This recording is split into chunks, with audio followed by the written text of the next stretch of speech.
Welcome, everyone, to the Ecopsychology Café. Hello, my name is Carol Koziel, and I'm the founder of the Canadian Ecopsychology Network, the host of the series. Monica Dragoz and I co-created this program. Today, we'll be in conversation with Nathalie Robinson about older adults and climate change.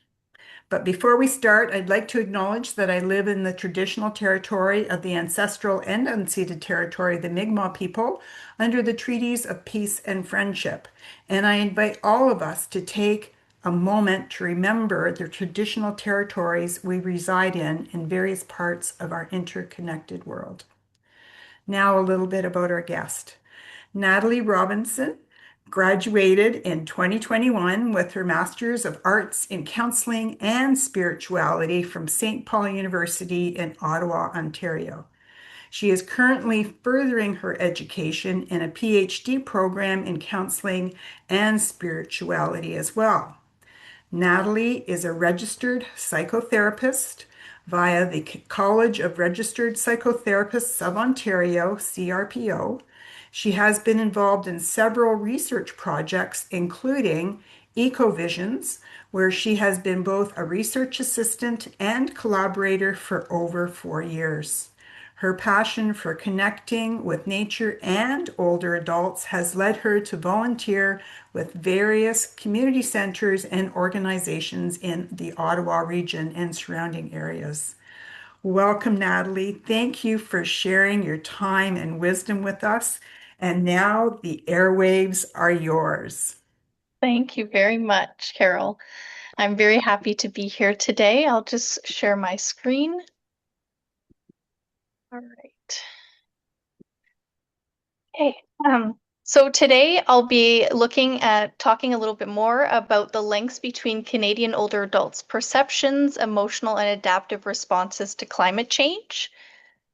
So just to give a bit of background, just talking in terms of age, gender, education, social economic status, research has shown can influence the level of awareness regarding climate change, and as well seen in the literature, younger adults have a higher awareness regarding climate change when compared to older adults, as well as a higher level of eco-anxiety, which raised a lot of questions for me as do older adults experience the same level as eco emotions as younger adults, and awareness as well, as research has shown that older adults tend to have various perceptions regarding climate change as well.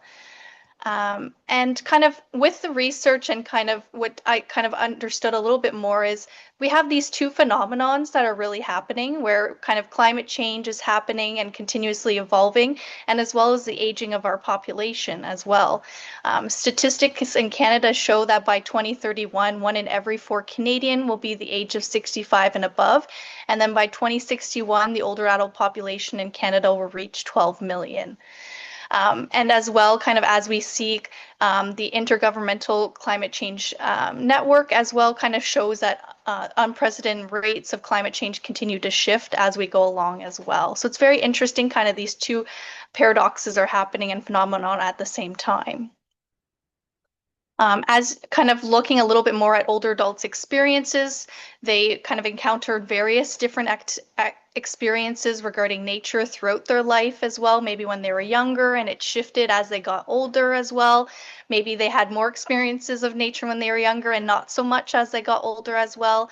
But those kind of experiences kind of added up, and they have a lifetime of experiences that are important to value and honor. And they have witnessed various cycles of seasons, the evolution of climate, the evolution of modern life. And it's really important to kind of gather that information and really explore that further to understand fully their experiences in terms of climate change.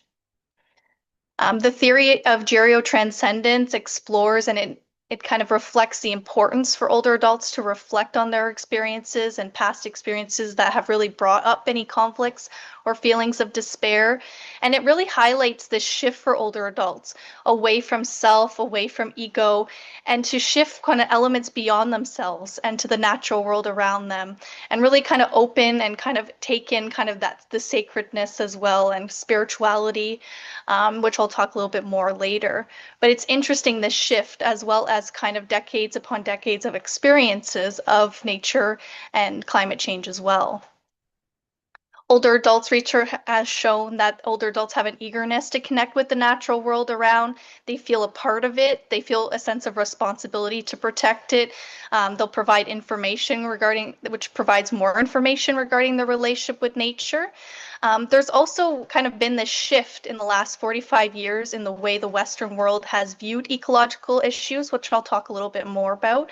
And it really brought forward many paradoxes that humans continuously encounter, and it brought new dimensions to humans' relationship with nature that I think really plays an important part in research in older adults and climate change as well.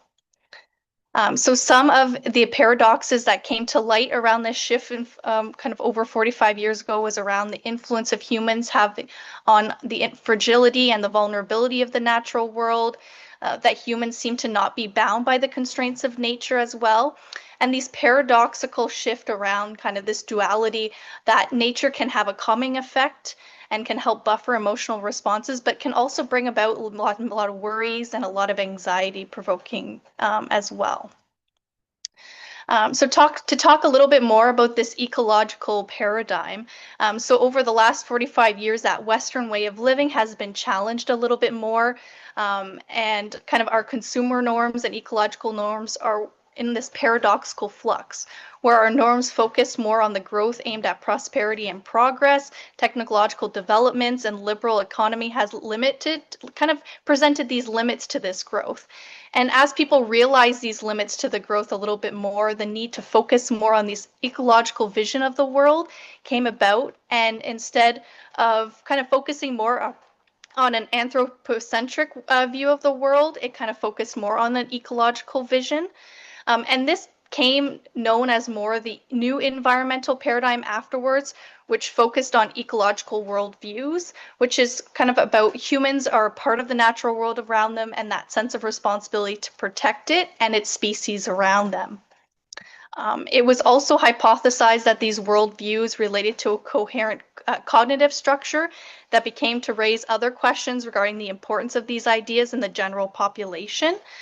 So this led to the development of various measures, different measurement tools, with the first facets focusing on humans' ability to impact the balance of nature, while also the facets focused on the rights of humans to impose those limits to the growth of human societies and to nature as well. And with that kind of came about new dimensions as well around focus on the probability of environmental changes becoming more catastrophic, and the notion of human exemptionism, the idea that humans are exempt from those limits of nature as well. So this shift kind of focus more from that anthropocentric worldview a little bit more to more of an ecological one really kind of opened those paradigms and those paradoxes a little bit more to kind of for us to explore and research a little bit more in depth our experiences regarding nature. So older adults, we have seen in research that their value systems and worldviews can play an important part in motivation to engage in adaptive actions or influence their attitudes towards climate change as well. Their mental states and physical states are more susceptible to changes in their environment as well. And also they're quite skeptical about climate change as well and the direct impact on their overall being as well. So to look a little bit more into climate change perceptions and nature connectedness, so research has shown that older adults may be more concerned about the severity of climate change, but not directly on how it may impact their health and well-being, which kind of coincides with the theory of gerotranscendence a little bit more, where that focus is not only on self, but the world around and how climate change is impacting everybody in their inner circle, kind of their communities as well, and on a larger scale. As well, kind of nature has shown for older adults various benefits, physically, psychologically, socially as well. It's shown to be a meaningful experience and a sacred experience as well, and a source of calming and worry as well. And research has shown that people who spend less time in nature do not value it as much as people that spend more. as well, kind of looking at persons' beliefs and concerns regarding their environment can influence their perceptions and adaptive responses. And this new ecological paradigm, to talk a little bit more about that, kind of allowed researchers to kind of measure a person's environmental concern a little bit more, perceive severity of environmental problems and adaptive actions. And people perceive climate change to be real are more likely also to support policies regarding adaptive changes, regarding climate change, and engage in adaptive actions as well. So kind of look at climate change adaptation as well, kind of as older adults age, their physical bodies and mental states become more vulnerable to stress and degradation in the environment and engage in fewer coping mechanisms than younger adults and adults as well. Their increased desire to deepen this relationship that they have with nature, kind of that they hold to be sacred. And nature can also be an opportunity for older adults to connect with the world around, which has been extremely important for them too.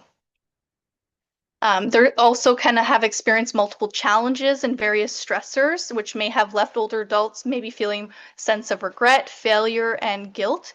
And kind of going back to that theory of gerotranscendence, the importance of kind of revisiting those experiences and really processing them with older adults are really important, as they can have accumulation of these feelings that may have left older adults with a deeper sense of loss, a decreased sense of control over their environment.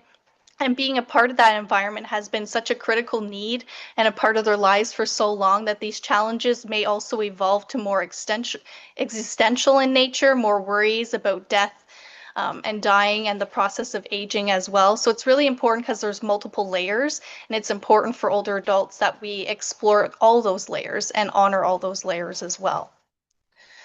So the overview of my study was really looking at examining the links between Canadian older adults' perceptions of climate change, their connection with nature, ecological worldviews, and adaptive responses across provinces, and also to explore the links between Canadian older adults' spirituality, climate anxiety, and adaptive responses. So there was 309 participants of older adults across provinces. There was 114 women and 193 men. And two other kind of wide range of participants from various provinces. You can see kind of Ontario, there was 137. Quebec, there was 7. New Brunswick 4, Nova Scotia 6, Alberta 8, British Columbia 36.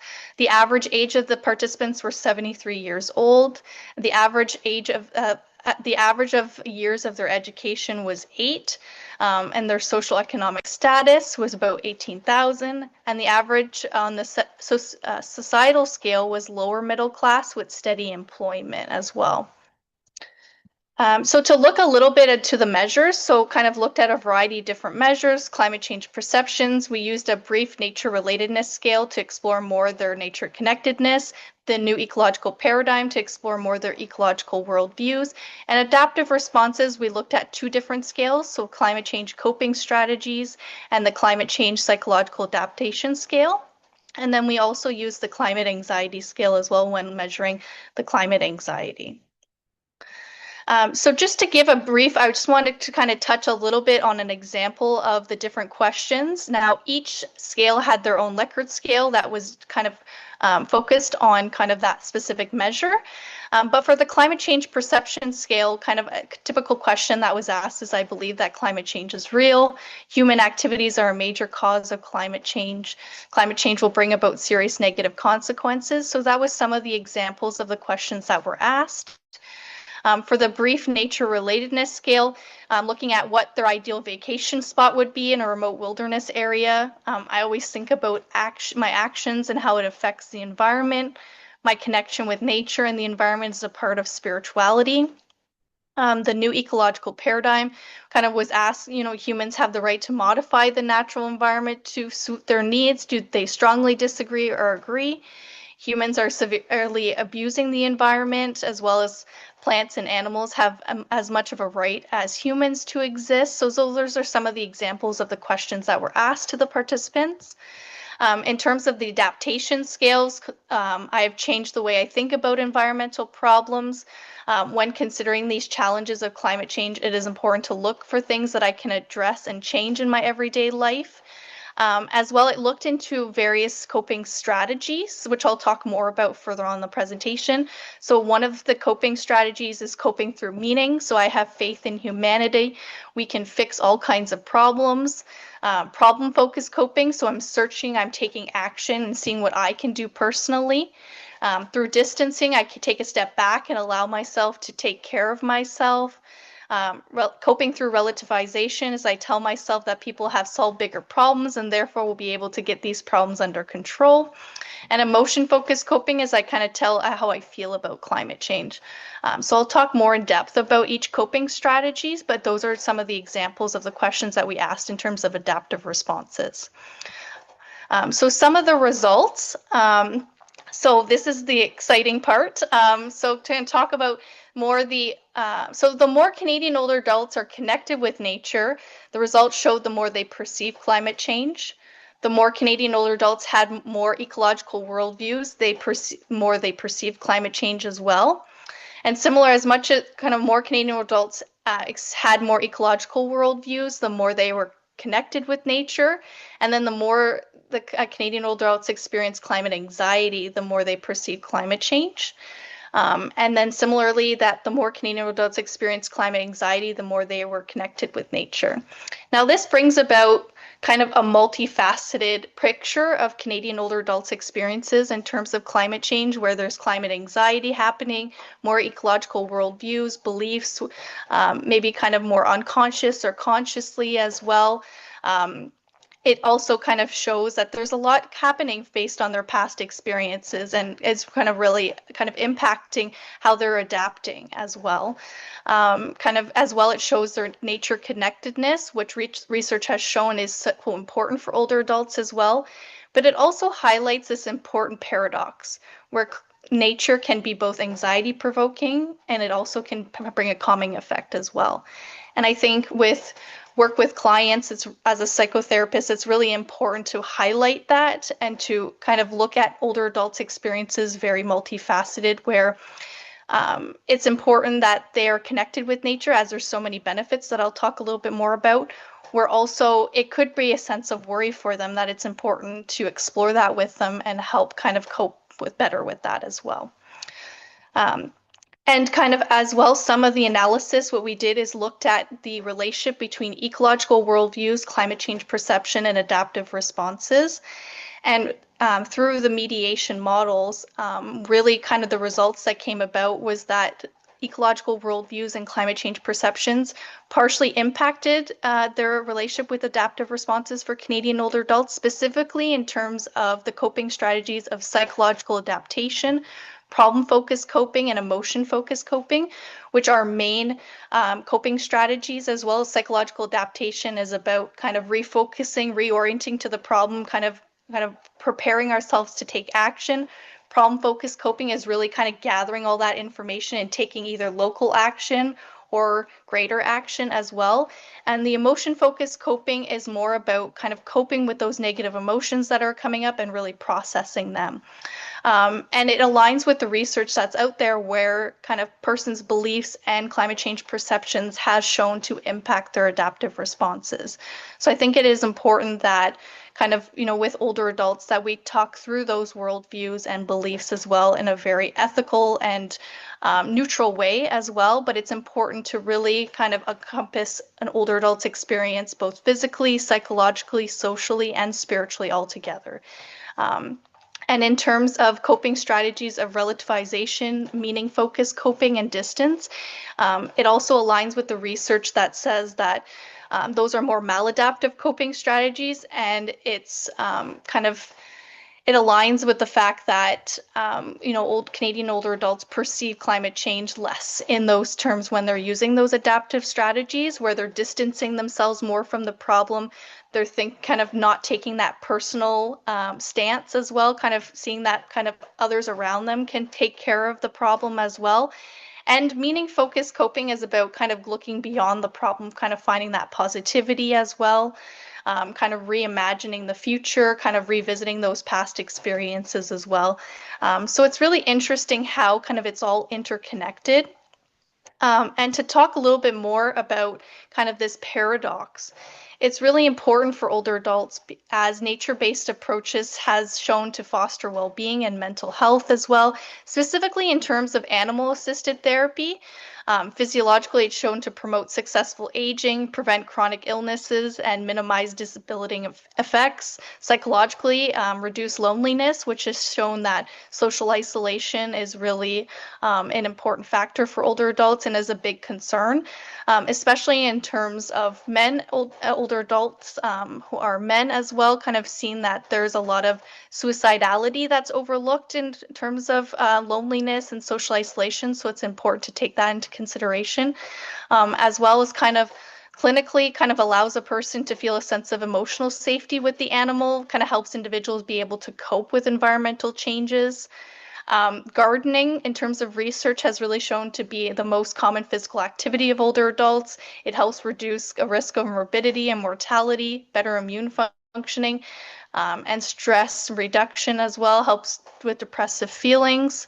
And outdoor mindfulness walking meditation, so it kind of helps with regular physical activity, combining that mindfulness aspect, kind of reducing those negative effects, kind of being more in the present moment. It helps promote successful aging, kind of psychological distress, helps to improve well-being, lowers depressed feelings as well. So I'm highlighting these impacts a little bit more about nature-based approaches as it kind of brings back that the results in terms of kind of older adults' experiences are very multidimensional, and that it's important that if older adults have a more positive experience with nature, that there also might be some climate anxiety coming up as well. So it's important as well to explore that a little bit more and to honor that as we go along. And it's not only important, it's important to kind of bridge that gap as well as we go along. Okay, let's see here. And as the environment kind of, we talk a little bit more about the natural landscapes, kind of it may be leaving older adults feeling a sense of loss and reduced sense of control over their environment. Some of these challenges, again, kind of as I mentioned before, can be existential in nature, and it's important to take into consideration those paradoxes and kind of helping older adults find that balance, kind of all kind of coming back to that balance where if there is anxiety that's coming up regarding nature, and nature is such a great resource for them in terms of kind of emotional distress and kind of finding that mindfulness and kind of that balance for them, it's important to kind of explore that paradox with them and help them find what balance feels important for them. And one way we can do that is looking at more Duran's framework. So that not only allows us to take in consideration these existing paradoxes between humans and nature, but it also allows us to take a closer look into the dimension of individuals' imaginary and unconscious worldviews as well. So I'll talk a little bit more about the framework as older adults' orientations to their values can shift over the course of their lives. And it can impact how they feel overall about climate change, and their perceptions of the external environment and their relationship with nature kind of on a deeper level kind of go beyond just based on their senses and can include elements of the imaginary such as their dreams and myths. It can shape and structure humans' perceptions and also align our relationship with the world around us. And these myths, images, and symbols can compose humans' worldviews and can provide meaning to their existence as well. The imaginary has a dimension that is solely focused on a human's vision that focuses both on the unknown and uncertainties of the world around them. It produces images which can shape the way we think, act, and dream, where our imagination is in charge of these dynamics of creating these images. And these images can unfold in these two opposing polarities, which ties in a little bit more to the adaptive responses. You can have daytime and nighttime poles, which talks a little bit more in depth about a person's relationship with their environment and can be a representation of the opposite visions of the world. So in terms, on the one hand, the nighttime pole, the nocturnal pole, these images kind of echo a sense of calmness, peace, and comfort, gentleness in the world. So kind of looking at in terms of nature having this calming effect. And in the daytime, the diurnal pole images and symbols are more of a representation of that tension, threat, danger, or fear of loss and control. So this kind of really highlights this paradox that's happening with nature and older adults in terms of it can be very calming effect on the one hand, so the nighttime nocturnal pole, and it can also be a sense of anxiety provoking and worries for them, which brings about this threat, danger, and fear. I think it's important. And it all goes back to that balance. Because a third kind of dimension of these coexisting polarities is around kind of finding that coexistence and balance between these two polarities. It's important and it's a necessity to obtain this balance for optimal mental health and well-being. So it's important to take that action. It's important to kind of observe that threat, but it's also important to take that step back and distance ourselves and find that sense of balance, calmness, and mindfulness. And it can also be shown that kind of this overgrowth in one of these polarities has led to a distorted vision of the reality. And also it contributes to emerging thoughts about climate by fostering awareness regarding the ecological self, eco-citizenship, and can enrich already existing reflections about the social critical aspects of eco-psychology as well. So many of the previous studies in eco-psychology neglect to incorporate this inner dimension of human life, such as our imagination that can influence how we relate to the environment around us. And if we don't have this kind of data in front of us, in a sense of kind of when we're working with clients, when we're kind of seeing that nature kind of has that calming effect, or nature can be more anxiety provoking. Part of this framework is about kind of using our imagination through artwork, through a drawing storytelling test that can allow this information to emerge through clients and can really kind of touch on those experiences more unconsciously that may be more difficult for some older adults to express into words as well. Kind of we can look at back in infancy as well, kind of individuals have those stored unconscious memory traits that indicate maybe being surrounded by a non-human environment that could be a sense as more of a chaotic or uncontrollable environment. And we can also have those memories in the sense of loss of not in human environment that has been sensed for so long as an extension of themselves across the lifespan. So those experiences stay with them in terms of climate change and those experiences of loss that they experience within their own environment. And within that shift of more away from self to their environment around them, these experiences can have a more depth, more kind of more influence on kind of their overall well-being. So kind of go back to more of the results. The more Canadian older adults engaged in the psychological adaptation, the more they perceived climate change, experienced more ecological worldviews and climate anxiety.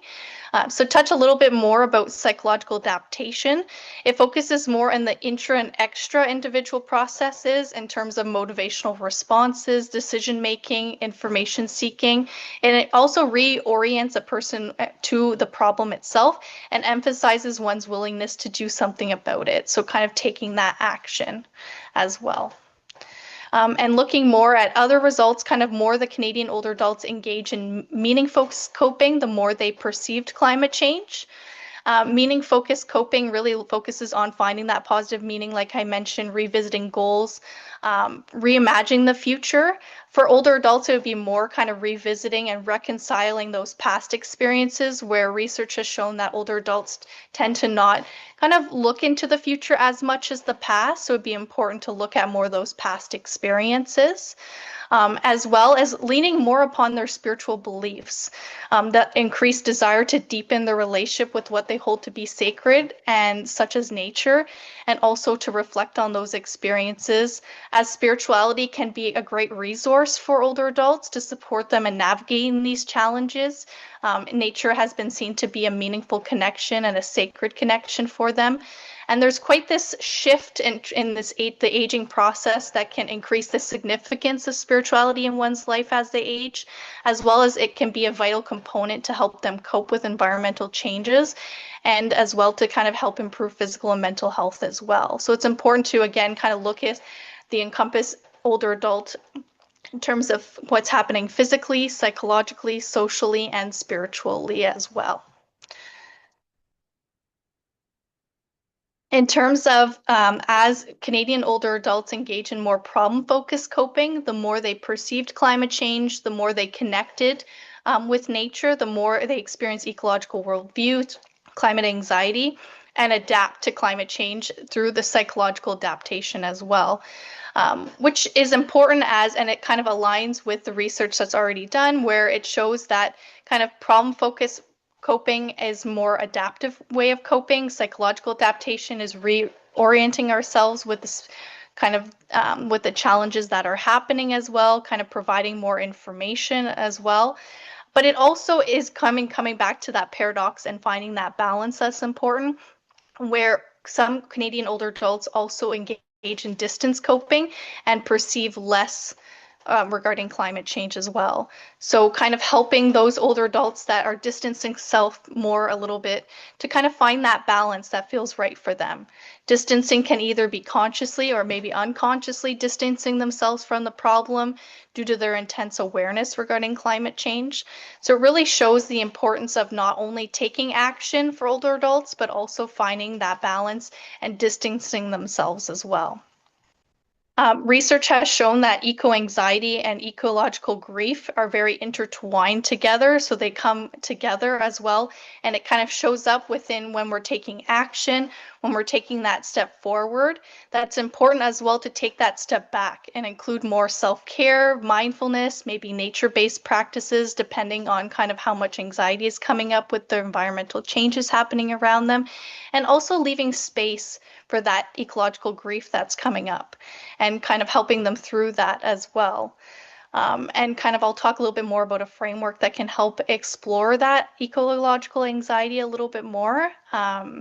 So it really is kind of coming back to, again, that balance, as nature is such an important part for older adults, kind of gardening, finding that sense of meaning, bringing that spirituality, as that's been quite a shift as you go through the aging process, that kind of as you approach kind of the last stage of life and kind of those more existential questions that might be coming up as well. It's important to kind of leave space and to help explore, and as well kind of provide them coping strategies to help them through that as well. So another result as well kind of looked at more emotion-focused coping. So the more Canadian adults engaged in emotion-focused coping, the more they were connected with nature, the more they experienced ecological worldviews and climate anxiety as well. And it's important, again, to find that balance within taking action, leaving space to help them process and soothe and eliminate those negative emotions, and distancing themselves. And one approach is the ACT model. It provides a little bit more psychological flexibility, kind of a space of acceptance, kind of following more a person's values, committed action to what's important for them, and kind of allows that space to kind of find that balance a little bit more, where kind of it still honors the importance of taking that action, but also distancing themselves and kind of feeling what's important for them as they kind of diffuse and kind of reflect on that experience of what's happening around them. If you wanted to look a little bit more into that model, I have kind of a paper with my supervisor that was published back in 2024 with a colleague as well that talks more in terms of the acceptance and commitments therapy model, the ACT model, in terms of psychological flexibility and ecological climate-induced psychological suffering as well. It talks a little bit more if you're wanting more information on that.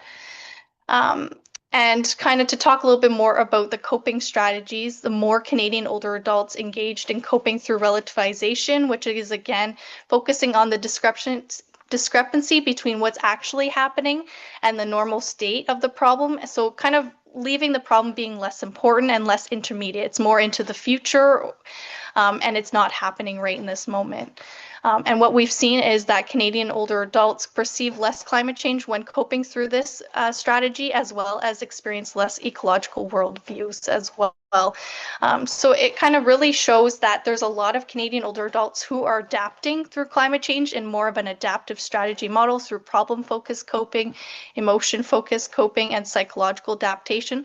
But there's also Canadian older adults that also kind of are looking to distancing themselves and really kind of to protect maybe kind of there's more eco anxiety that's coming up. So it'd be important to kind of understand a little bit more going forward where kind of those experiences of Canadian older adults are happening, kind of when they're distancing themselves. Is it kind of more unconscious, maybe personal beliefs, worldviews that are happening? Kind of, is it their past experiences that are impacting them a little bit more? So it'd be important to kind of look into that a little bit more as we go along.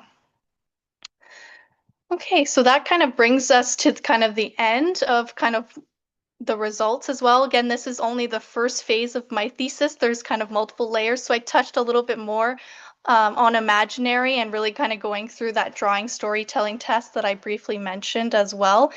So it kind of adds on to really explore what's happening unconsciously for older adults in the next phase, kind of from the results of this phase. So I'll stop sharing my screen at this time.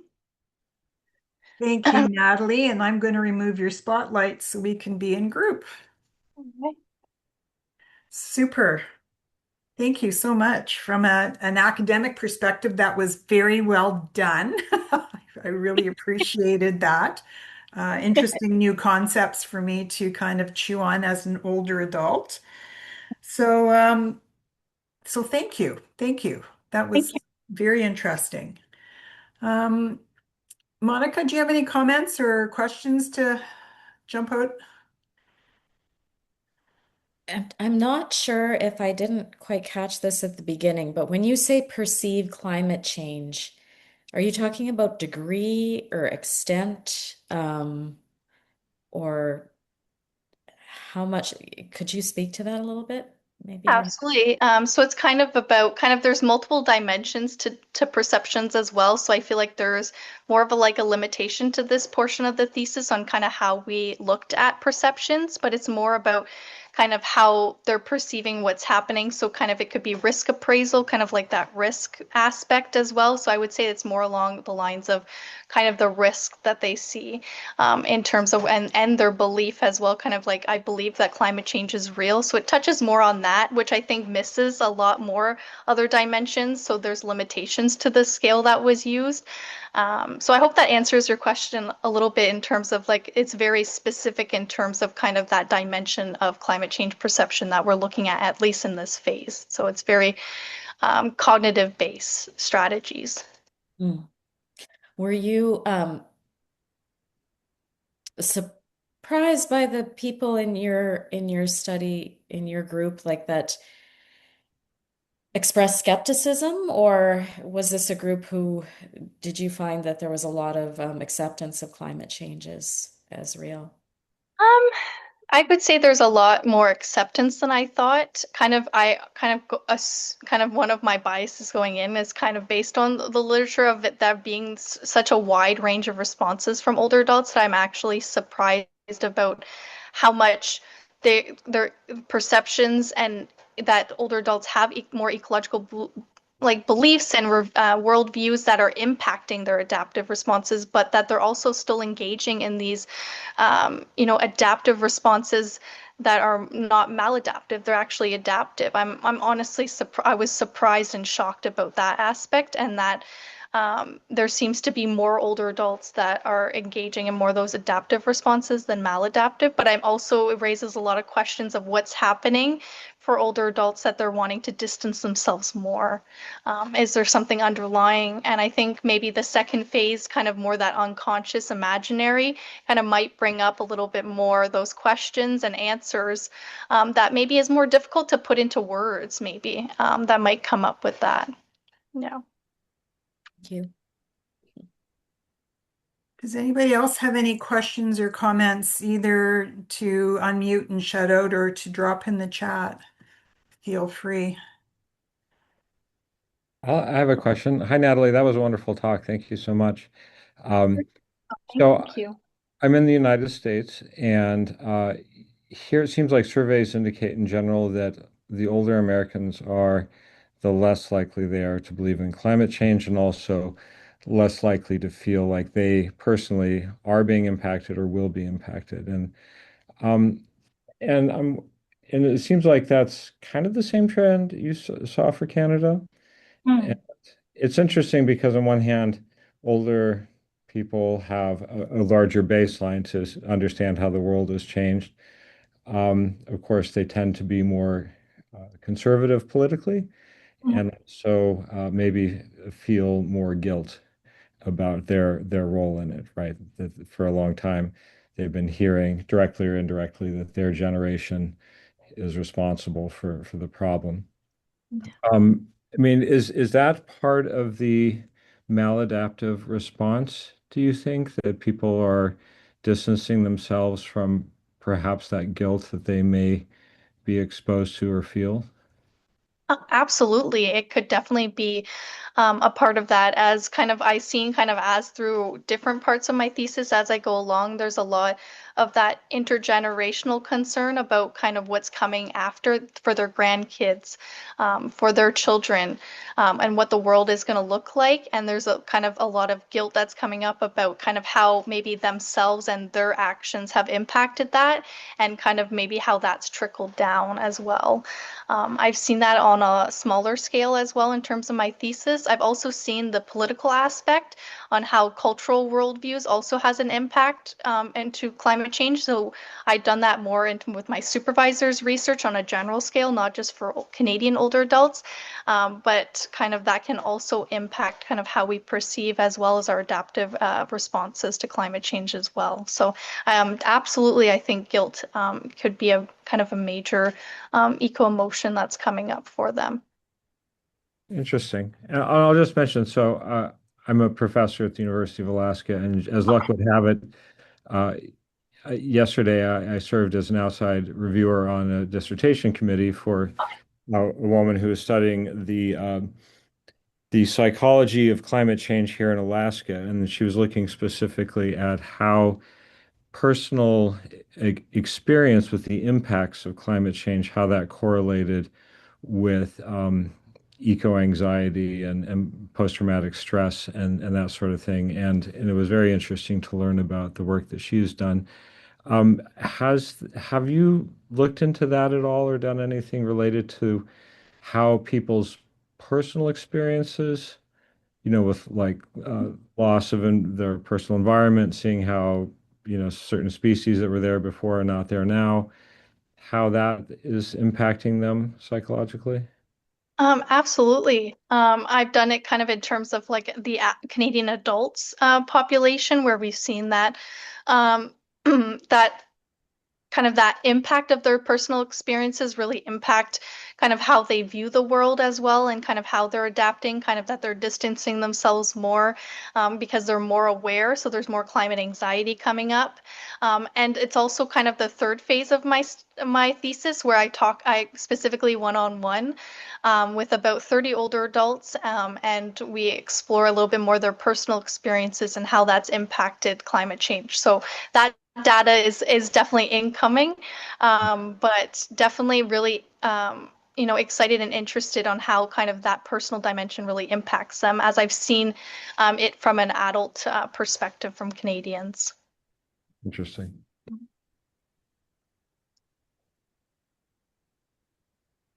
Thanks, Travis. Anybody else have a question or comment for Nathalie?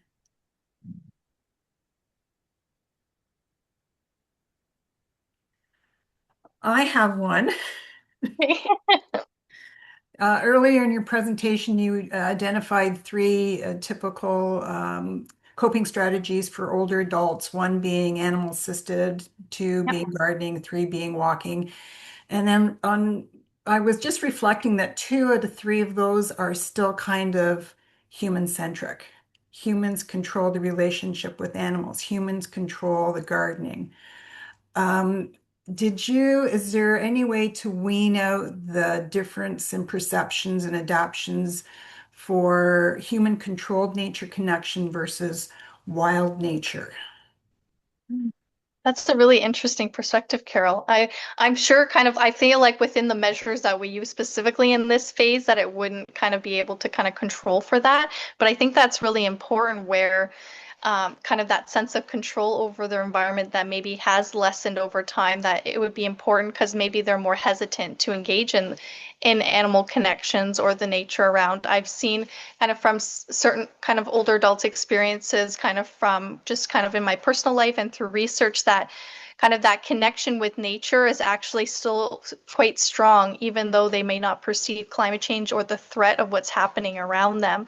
So it's interesting where kind of maybe that's kind of where kind of that control versus uncontrol kind of aspect of nature-based approaches might come into play, where kind of maybe older adults who perceive less climate change kind of are still more kind of interested in control, in kind of, engaging in these nature-based approaches a little bit more. But I'd be curious because that's a really important piece of kind of how we have that aspect and importance of control over our environment versus not. And how does that play with the engagement? And I feel like that plays into that paradox of whether nature is maybe more anxiety provoking or has a calming effect too. But I'll have to look more into that, into specific measures. Maybe that's something that I incorporate down the line and kind of maybe add more to my thesis as more questions come up with each phase. That's parked under the future projects list. Next list. Yes, yes. Rio, did you have any questions, comments? Oh, thank you. A lot of it's above my head, but I'm just wondering if there's that paradox and you want to find a balance. Um, I guess I'm wondering for myself, how do you find that balance? How do you find that calm within if you're feeling the anxiety, like if you're going for a walk, and then how do people with what do you do with people who have so-called maladaptive strategies? Like I don't think you want to induce anxiety, but what do you do with the distancing? Yeah, I think that's really important too, because that paradox brings up a lot of different layers as well. And I think it's important that we don't want to kind of create that step back for people, especially the older adults where there might be more anxiety coming up as they kind of, revisit those past experiences, or like you mentioned, even just going for a walk now and that anxiety is coming up. I think it can go back to kind of maybe different approaches within the therapy sense of like going back to our values, what they hold to be sacred as well, kind of having that place of acceptance as well as kind of distancing. So kind of creating what balance means for you specifically. And I think that it kind of ties into each other's individuals' experiences, whether it be kind of how our past experiences have impacted kind of how we view climate change and our beliefs now, and kind of, how we imagine more of the future and that as well. And I think it goes back to that unique experience wise of kind of balance can mean a lot of different things for a lot of people. Maybe acceptance is a part of that. Maybe kind of having a bit of anxiousness is part of that balance for that person too. And maybe kind of finding that balance is distancing themselves or engaging in more kind of, recycling actions as well, like more adaptive strategies too. So I think it kind of goes back to kind of, we can say there's a lot of different approaches in therapy where dialectics where, there's this thing and this thing happening at the same time, kind of honoring both and finding that balance. But also, I think it's important that balance can mean a lot of different things and have a lot of different depth for people. So I think it's important to maybe what's important kind of for your own balance and what kind of you want within that bubble. Maybe I kind of look at it as like a bubble and Yeah. what you want in that balance bubble. Yeah, thank you. Oh, welcome. I'll mention one of the things that came up in this dissertation defense yesterday was just the differences between urban and rural attitudes. That, for those of us in urban settings, nature can be seen as a refuge, a place to escape, a place of solace. Where, of course, if you're in a rural area, it may be a source of subsistence lifestyle, but also adversarial, right? And so people in rural communities just in general feel more vulnerable, and then specifically to the threats of climate change because they don't have the infrastructure that urban areas have as far as providing protection. And I'm just curious if, because I think of Canada and Alaska as having a lot of similarities in many ways in that regard. And I'm curious if that's something you looked at or if you noticed any trends, urban versus rural, indigenous versus,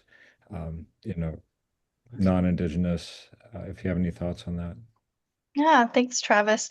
It's actually a question that has come up, and I'm hoping to incorporate that a little bit more into kind of how that displacement, maybe more in rural areas versus urban settings, has come up, and kind of that displacement that older adults have experienced has really kind of impacted how they perceive and adapt to climate change as well.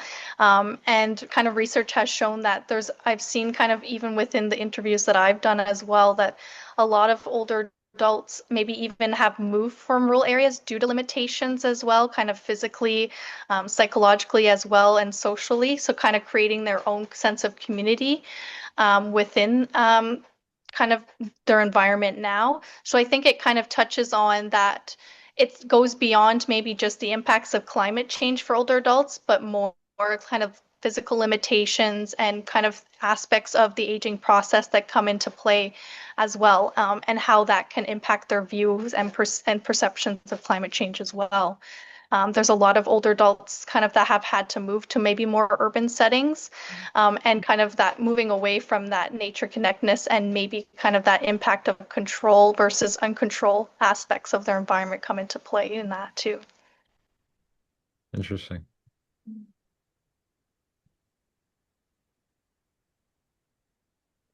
Anybody else? Joy, Henry, Helene? Anybody else has a question or comment, either online or on chat?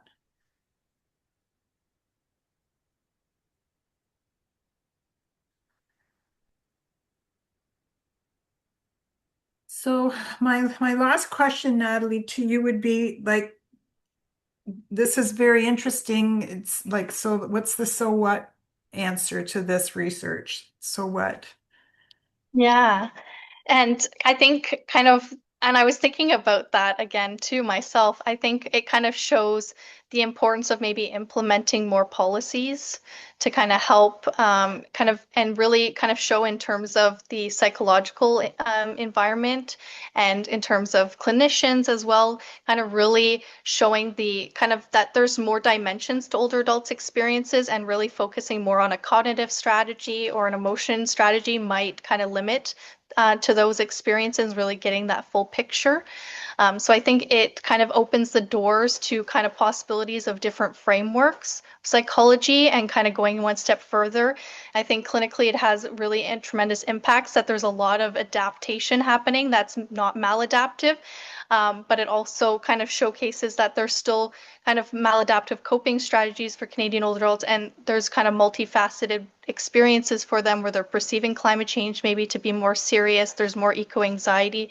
So I think that it kind of opens the doors that, you know, eco-psychology goes kind of, there's importance of focusing on that aspect for older adults and equipping clinicians to help support older adults in terms of climate change as well. And I think in terms of policies, maybe on a higher level, kind of on governmental, on a government setting as well, or kind of even a community level, where we're really kind of looking at, you know, creating those environments for older adults, maybe to connect with nature and to find that balance within themselves, even when those physical limitations, social isolation is happening, where we need to help support that transition while also kind of honoring how important nature can be for them and provide that spiritual aspect, which is very important as we approach kind of that later stage of life and that existential anxieties around kind of death and dying coming up. I think it really shows that we need to kind of implement more strategies to kind of help both clinically and like community and a national level too, to help support older adults as we continue to see this aging and climate change continuously to progress together. Yeah. Real. Real. Can you expand a little bit on our myth making and just our how that relates to what I would call an unhealthy cultural worldview? Kind of in a sense of, And so kind of going, spirituality, yeah, sorry. yeah, spirituality. So kind of goes back to that daytime and nighttime pole, the nocturnal versus diurnal pole, where kind of goes back to that balance. So kind of when we're seeing kind of a person kind of show more heroic elements, so more threats, kind of looking at kind of wanting to take action, that could be considered more maladaptive, because kind of taking more action kind of where's kind of the break in that? Like, where is that kind of that sense of self-care for the person? Like they're constantly like we only have so much energy in a sense. Like a person can't be taking action on climate change 24/7.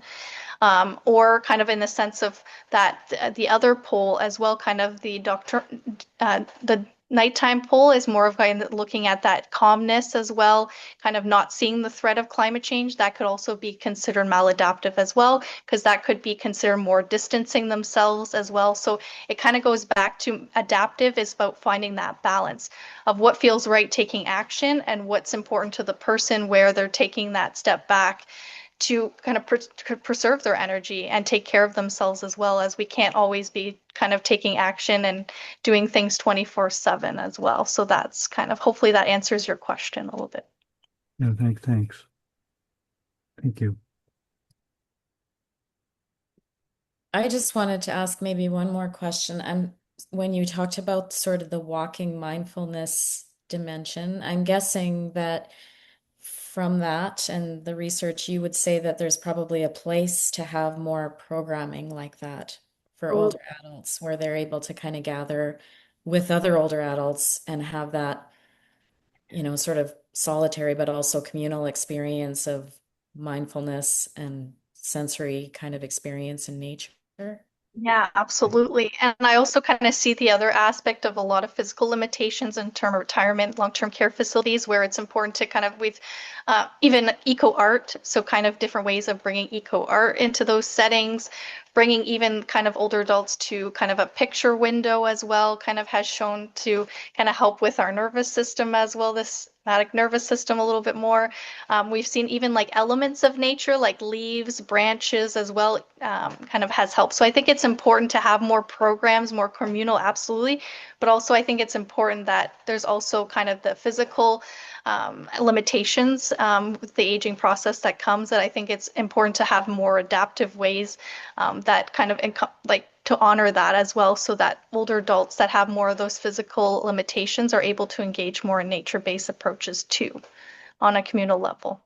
Well, thanks for clarifying that, because part of where I was coming from is living in a mountain community where you get these older adults and they're still quite fit and active.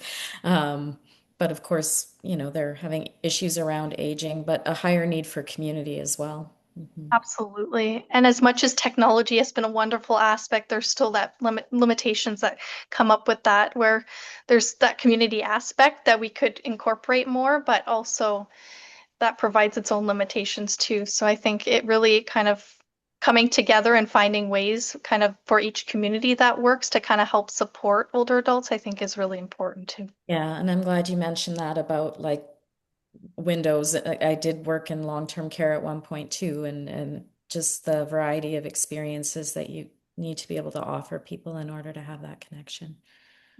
Yeah. Yeah. Thank you. No Mhm. problem. Mhm. Super. Thank you so much, Natalie, and thank you, everyone. I'll send out a follow-up email with the replay link if you wanted to listen or review some of this good research. And yes, thank you. Just going to stop the recording now. Oh, geez, maybe I will, maybe I won't. We'll see. I can never get this right. Stop recording.